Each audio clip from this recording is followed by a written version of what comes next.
Começamos o capítulo um pouco antes do final do capítulo passado. Antes que Yuji começasse a gritar, quando ele tá colocando o braço dentro do peito do Sukuna. Yuji começa a empurrar seu braço para dentro do buraco do peito do Rei das Maldições. E sua mão começa a atravessar pro outro lado. A gente vê claramente a forma ali da passagem da espada da Maki meio que fazendo com que o sangue saísse do corpo do Sukuna. Então o Itadori tá empurrando ali para tentar pegar o coração do Rei das Maldições. Yuji pensa que vai começar a esmagar o coração neste exato momento. Que a primeira coisa que ele tem que fazer é esmagar o coração do Rei das Maldições. Ele pensa no Chozo e diz que após esmagar o coração, ele vai...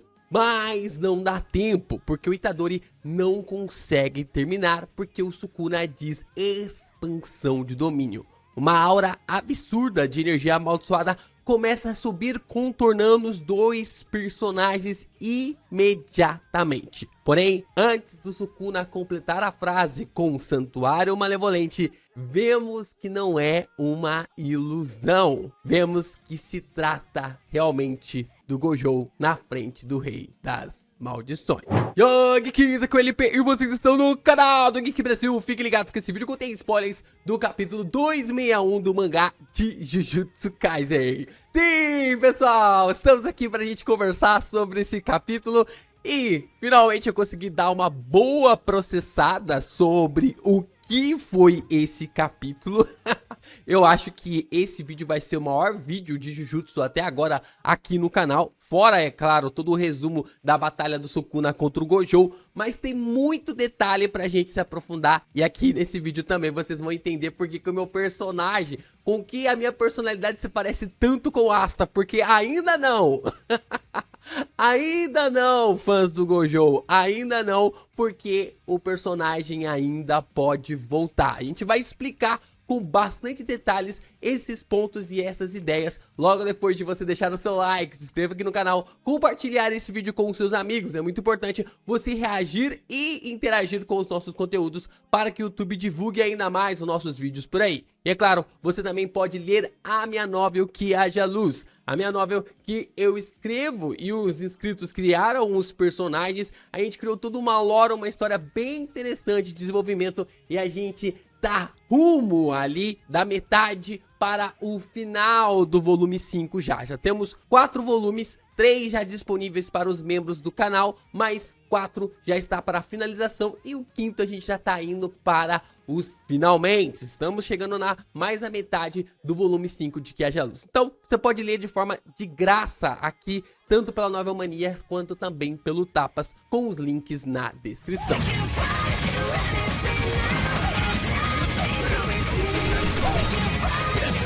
Assim, então, vemos que o Sukuna começa a pensar que não tem como, que a presença do feiticeiro ali era algo impossível. Mas assim que o Gojo abre os olhos, vemos que se trata de cicatrizes iguais aos do Kenjaku na cabeça do feiticeiro. E a gente se questiona, para raios, como assim?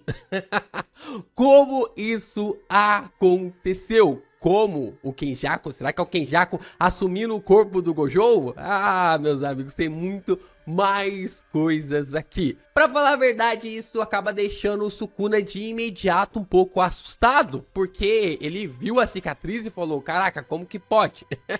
Só que logo o Rei das Maldições abre um sorriso, entendendo tudo que havia acontecido. Vemos o olhar do Todou confuso e o Sukuna apenas dá um murro na cara do Itadori, mandando ele para longe, parecendo uma criança jogando fora um brinquedo velho assim que recebe um brinquedo novo. Ah, cansei de brincar disso aqui. Sukuna pede desculpas por tê-lo subestimado e começa a rir, entendendo tudo que havia acontecido. E assim, o Itadori é mandado ainda mais para longe e o Sukuna ri ainda mais de felicidade, porque o rei diz que não pensou que alguém pudesse fazer tanto. E assim, chama o personagem de Yuta Okutsu. O personagem agora está tomando o controle do corpo de Satoru Gojo. Duas coisas interessantes pra gente falar antes de focarmos no flashback. A primeira coisa é que o Yuta entrou no hall daqueles feiticeiros que foram reconhecidos pelo Sukuna ao lado do Gojo e do Kashimo. E o Itadori, coitado. Caraca, o Itadori tá numa situação muito complicada, cara. E dá até mesmo pra pensar se nessa construção sobre, que a gente vai falar um pouquinho aqui, sobre deixar de ser humano para salvar a humanidade, o Hakari também pode entrar um pouco nessa lista aqui. É claro que nós nunca vamos saber porque o Hakari seria reconhecido, né? Se o Hakari seria ou não reconhecido pelo Sukuna, porque a luta dele é com a Uraume, mas eu acredito que sim. Eu acredito que o feiticeiro seria reconhecido pelo Rei das Maldições, pelo fato de que ele poderia ficar na batalha, no confronto eternamente contra o Sukuna, o que seria até mesmo algo interessante de se observar. E o segundo ponto aqui é que, graças a Deus, não é uma alucinação.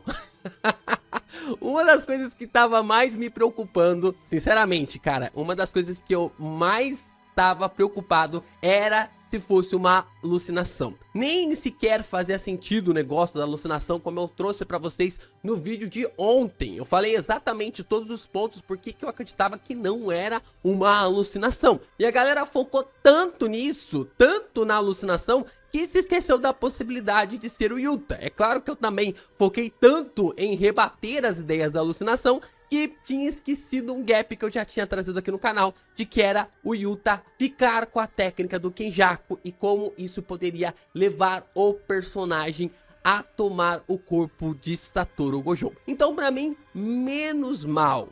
Agora, vamos ver o quão ruim ou bom é o Yuta utilizando o corpo do Gojo. Um flashback começa e revela então uma discussão entre vários feiticeiros, mas o Itadori não está entre eles. Maki expressa sua convicção de que algo está realmente muito errado, enquanto Hakari enfatiza que não é a hora para hesitação. Yuta sugere que, se todos eles se esforçarem e que se tudo isso for em vão, talvez seja melhor seguir os seus próprios desejos. Panda então começa a especular sobre qual seria a finalidade de fazer o Yuta entrar no corpo do Gojo. Ele diz que se algo acontecer com o Satoru e ele perder e morrer, a gente pode observar que o Kenjaku sendo consumido ali pela Arika e o Yuta lutando pode acabar sendo revivido dentro do corpo do Gojo. Aqui tá bem claro para nós que o Yuta consegue as habilidades com a Arika devorando a parte dos seus oponentes. O caso do Inumaki em Jujutsu Kaisen Zero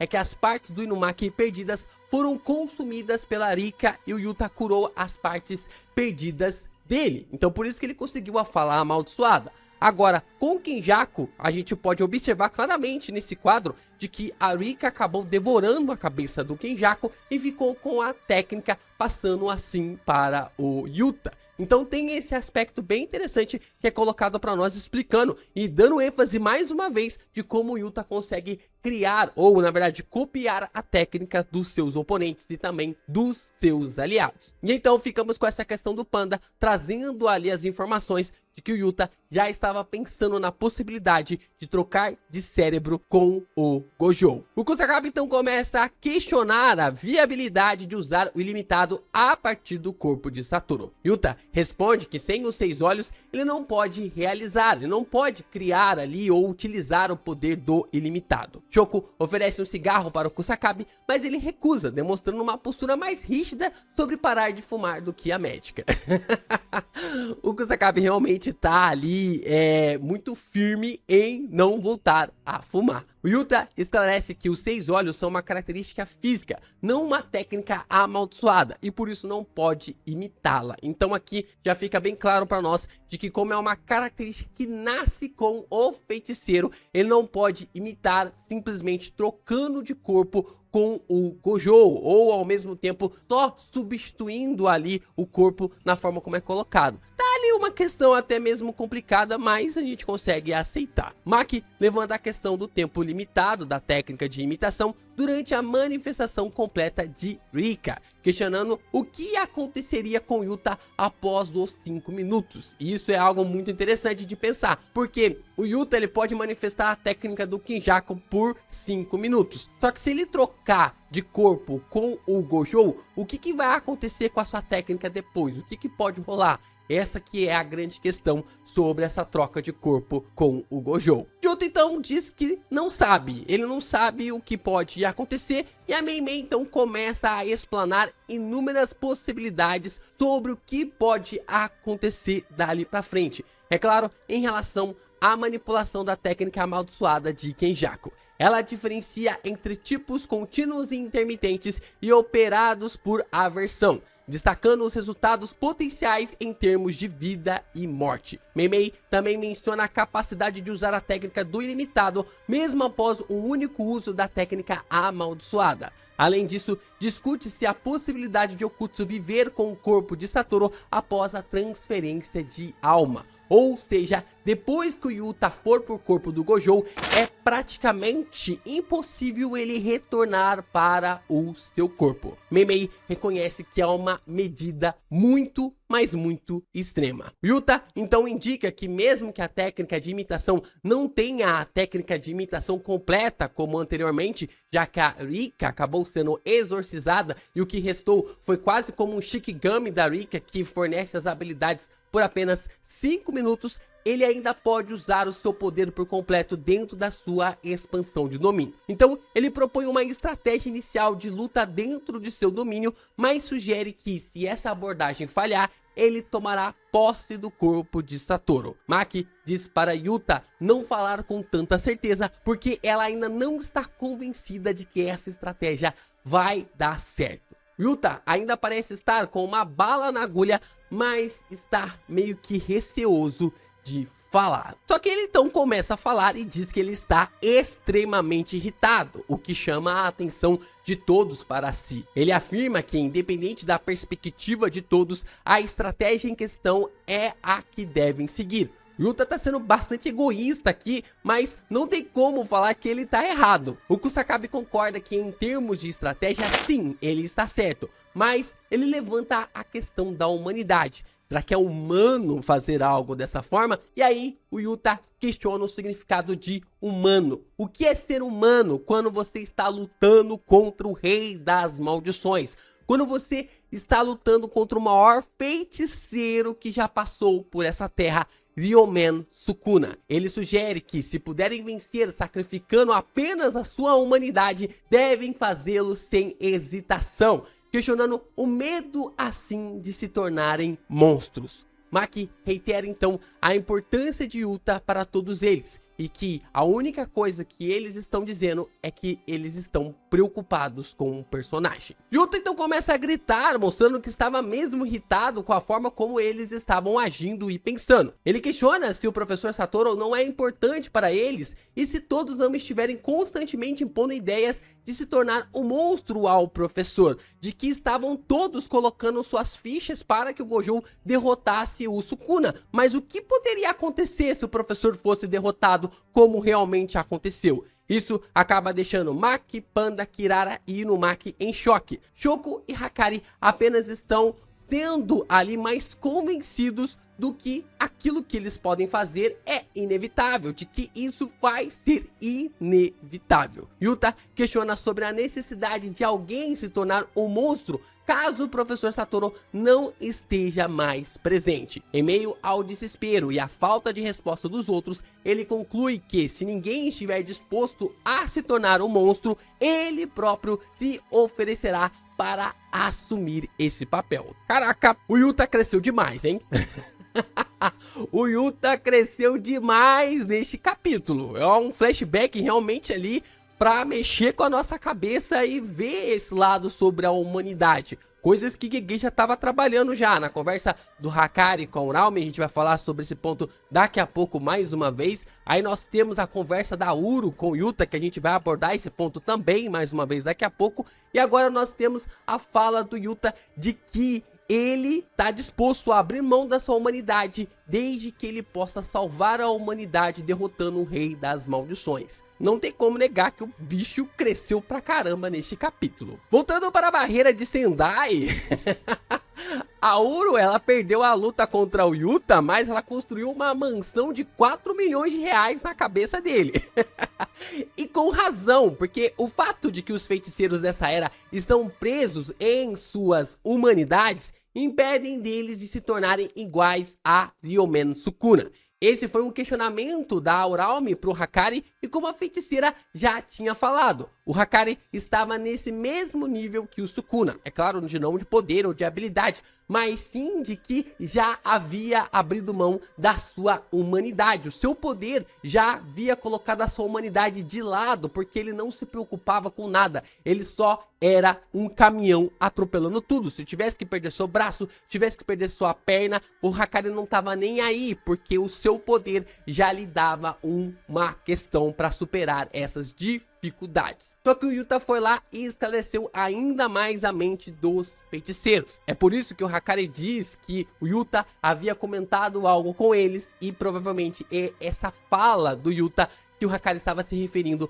na luta contra a Auralme. Para vencer o Rei das Maldições, eles vão precisar usar tudo que tem e o que não tem. Yuta então fala que vai assumir o corpo do Gojo caso o personagem acabe morrendo. E ele meio que tipo assim deixa a questão ali em aberto e transitamos ali para uma conversa do Yuta com o Gojo no mesmo corredor que vimos Yuta e Inumaki conversando também no capítulo 222 sobre o Itadori. Esse corredor ele é importante, hein? Esse corredor ele é tremendamente importante. Gojo então questiona a irritação do Yuta sobre toda a situação. E o Yuta sugere que Gojo não gosta da ideia dele ficar com o seu corpo. Gojo responde que não tem planos de fazer algo com o corpo dele, como embalsamar ou coisa do tipo. E, além disso, pessoalmente, ele não se importa com o seu próprio cadáver. Façam o que quiser com meu corpo depois que eu morrer. É o que o professor acaba dizendo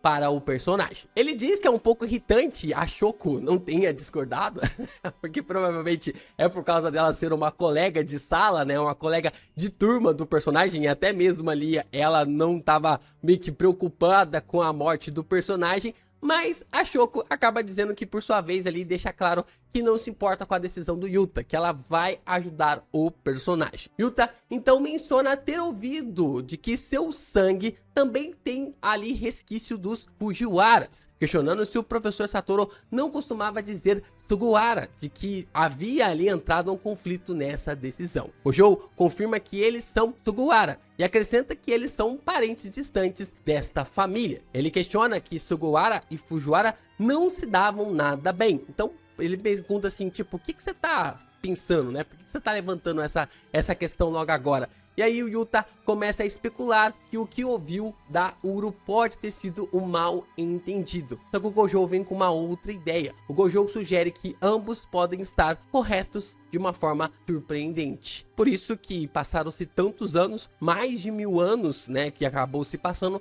É claro que um Fujiwara, um Sugawara pode ter se casado, uma linhagem ali pode ter se casado ao longo do tempo e as famílias e os clãs se misturaram. Gojo então começa a falar ali para o Yuta se deve haver conflito se alguém nasceu com uma disposição melhor do que a dele, e isso acaba sendo algo patético para o personagem. Ele orienta o Yuta a resolver a questão da energia amaldiçoada com mais cuidado e atenção. Como a gente observou ali, o Yuta ele fica frustrado ao ouvir isso, reconhecendo uma verdade na afirmação. E a gente pode observar que o seu controle de energia amaldiçoada era terrível quando a gente vê na luta contra Uro e também contra o Ryu. E como vimos também, melhorou pra caramba. Esse controle melhorou demais contra o Sukuna. Então, a gente percebe que o Yuta reconhecia que seu controle de energia amaldiçoada era péssimo. Nós observamos então o Gojo encerrando a conversa, permitindo que todos vão para casa, que eles possam ir embora. Maki continua batendo o pé, dizendo que não gosta de nada disso,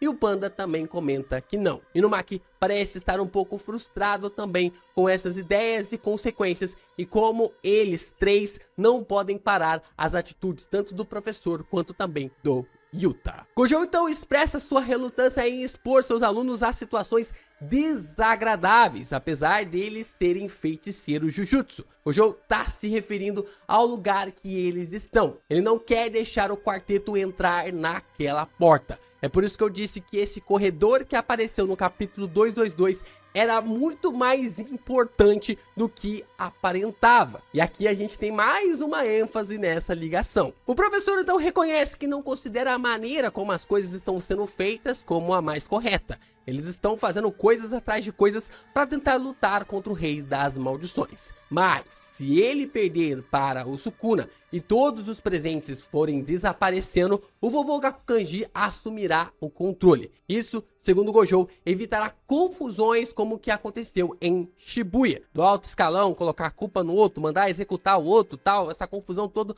Gakukanji não vai deixar. Ele então sugere que todos vão embora, mas o Yuta, no entanto, acaba se recusando a sair, indicando que vai ficar bem ali. O Gojo faz uma cara de irritado com a atitude do Okutsu. Então vem a página peculiar do capítulo, principalmente para aqueles que acham que Satoru Gojo já está fazendo companhia para o Nanami e pro Getou no além. Madada, ainda não. Yuta diz para o Gojo para ele não tentar ser mais um monstro sozinho, lhe pedindo por favor. Mas o Gojo lhe ignora. Ele abre a porta pesada e depois começa a lhe fechar. Gojo então começa a pensar nas palavras do Yuta e diz que é impossível ele não se tornar um monstro. Isso porque ele foi deixado para trás pelo Getou e por isso ele precisa alcançar, ele precisa lhe alcançar. Ele tem que alcançar. Mas alcançar o que, Satoru Gojo? Alcançar o que? O que se pode alcançar quando está morto? E aqui que vem essa grande questão. Porque se o Gojo precisa alcançar, e nós temos um capítulo inteiro sobre largar a humanidade, você já sabe o que eu quero dizer, né? Yuta, quando largou a humanidade, ele foi reconhecido pelo Sukuna. Agora o Gojo tenta se tornar um monstro para responder à questão de Getou, sobre se ele é forte por ser Satoru Gojo ou é Satoru Gojo porque é forte. Essa pergunta do Getou é para enfatizar se o Gojo era forte apenas por causa de ter nascido com os 6 olhos e o ilimitado, ou se ele poderia se tornar forte também de outra forma, de outro jeito, deixando a sua humanidade de lado. Mas o que ele poderia alcançar sem o ilimitado? O que ele poderia fazer sem o ilimitado? Meus amigos, estamos perto de ver um retorno de um monstro. Estamos perto de ver o retorno daquilo que a gente tanto pronuncia aqui no canal. Se voltarmos no capítulo 236, Nanami diz que uma maldição pode manter uma pessoa viva. Essa fala do Getou pro Gojo é uma maldição. E isso fez com que o professor seguisse seu caminho para se tornar um monstro. Como ele mesmo fala, eu preciso alcançar. Sem contar que ainda existe aquilo que o Gojo queria experimentar, que foi falado no capítulo 221. O capítulo que era para enterrar o retorno do honrado só deu ainda mais esperanças. Gege Akutami não consegue, cara. E eu sou pior que o Asta quando o lema é persistir. Eu sou pior que o Asta, gente. Quando o lema é persistir, então LP sabe muito bem, eu consigo ser pior que o Asta. E agora resta saber que tipo de monstro Satoru Gojo vai se tornar. Continuamos com o flashback e a Manai começa a explicar um pouco sobre a sua técnica amaldiçoada. E diz que ela amplifica e libera sua essência interior, mas causa tontura e fraqueza. Ele cria assim um pudim em um prato. Ele acaba criando um pudim em um prato através do seu poder amaldiçoado. Itadori menciona que o pudim é bem doce e Arata comenta sobre a capacidade do Yuji de comer muito bem. Shoko sugere que a Manai transfira açúcares diretamente para outras pessoas, o que a Manai acha possível. Shoko então decide que a Manai ficará na equipe médica, ajudando a ela e o Arata, e repondo os açúcares consumidos pelo cérebro durante o uso da técnica amaldiçoada. Rin concorda, mas Shoko adverte sobre o cuidado para não exagerar e causar hiperglicemia. Então, ele não poderia exagerar com a sua técnica, porque, é claro, ele iria desmaiar. E o Amai vai da empolgação ao caos, porque ele está de frente com o corpo do Gojo que foi dilacerado. Arata começa a explicar que, embora a sua técnica impeça que sua situação piore, ela não tem a capacidade de curar. Como eu já estava falando para vocês aqui 1 milhão de vezes, a técnica do Arata impediu com que o corpo do Gojo tivesse ali uma hemorragia. Ele conseguiu parar, ele conseguiu estancar o sangue que estava saindo do corpo, e essa é a forma do poder e da habilidade do Arata. Quem falou que a Nobara não pode retornar meus amigos. É o rapaz, é o Arata. Ele menciona que o corpo do Satoru está cortado em 3 partes e admite que tanto sua técnica amaldiçoada quanto o feitiço de reversão do Okutsu são insuficientes para lidar com essa situação. Então Arata está afirmando e mostrando que ainda existem muitos aspectos relacionados ali à forma como trazer o Gojo de volta era quase impossível. E ao mesmo tempo, transpassar o cérebro do Yuta era outra questão quase impossível. Yuta e Shoko conversam antes da operação começar. Yuta menciona que consegue manter a consciência graças a Rika-chan, mas que ele já está em seu limite. Ele insiste que precisam conseguir ali seguir com o plano. E a Shoko informa que preparou o corpo de Satoru para o ritual. E assim que ele for movido, o Yuta deve ativar o feitiço de reversão ao máximo para restaurar o corpo do feiticeiro, do professor. Amai ajudará no processo e Yuta pede desculpas por usar a mão direita. E a gente percebe que a operação finalmente havia começado. Então o combate entre os feiticeiros começa. O Yuta e o Sukuna se aproximam e expandem o seu domínio. O narrador diz que a solução para a técnica de barreira contra o domínio que não se fecha de Ryomen Sukuna foi apresentada por Satoru Gojo. Então o Gojo tem todas essas informações na mente, no corpo dele, e o Yuta acabou absorvendo tudo isso para conseguir lidar com as habilidades do Sukuna agora, com essa barreira que não se fecha. E assim a gente observa o Yuta expandindo o vazio ilimitado e o Sukuna expandindo o santuário malevolente para mais uma vez abrir uma das maiores disputas de domínio de Jujutsu Kaisen. Caraca, rapaziada, que capítulo! Quanta coisa pra gente comentar, quanta coisa pra gente falar. Mas uma das coisas interessantes aqui é que eu acredito que o Yuta puxou o Todou e o Itadori para dentro da expansão, já que ele consegue fazer o acerto garantido da expansão ser seletiva. O Gojo, ele tinha que segurar na pessoa, mas o Yuta, ele agora consegue fazer com que o acerto garantido chegue apenas no Sukuna, impedindo com que as informações, as milhares de informações, cheguem na mente do Todou e do Itadori. Então, é claro que o Yuta puxou também ali o Todou e o Itadori. Agora vai ser 3 contra 1. Muita coisa pra gente falar aqui, muita coisa pra gente pensar. Então eu acho que foi bem sucinto. Temos uma pausa neste exato momento, porque, cara, vai ser 2 semanas pra gente discutir, conversar, debater, fazer live pra tentar entender ainda mais os contextos deste capítulo. Deixa aqui nos comentários se você gostou, se você curtiu, se você não curtiu. Mas ainda não. Honrado ainda pode voltar.